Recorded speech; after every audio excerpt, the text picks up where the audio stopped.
কাল চলে গেছিলাম একটু এসবিএফে চা খাওয়ার জন্য। নমস্কার বন্ধুরা, আমি অর্পিতা, আমার একটা নতুন মিনি ব্লগে আপনাদের সকলকে জানাই স্বাগত। বাইরের ওয়েদারটা দেখো কত সুন্দর ছিল। আর প্রথমে আমরা চলে গেছিলাম দিদাকে নিতে যাওয়ার জন্য।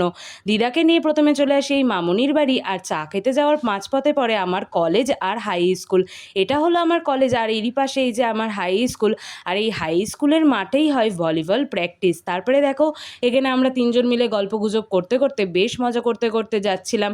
আর তারপরেই মাঝখানে পড়ে আমাদের মগরা থানা, আর মগরা থানার পাশে এই ফুচকা স্টলটায় দেখো কত ভিড় হয়। আর এই যে এই বজরংবলী মন্দির, যেখানে আমি প্রায়ই আসি পুজো দেওয়ার জন্য। আর তারপরে চলে আসি আমাদের মগরা এসবিএফ সিনেমা হল, আর যেটা আগে রামকৃষ্ণ সিনেমা হল নামে পরিচিত ছিল।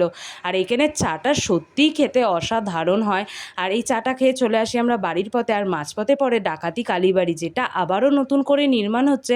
আর তারপরে মা আমাকে একটা সুন্দর ফুল কিনে দেয়। আজ এই অবধি, সবাই ভালো থাকবে, সুস্থ থাকবে, টাটা।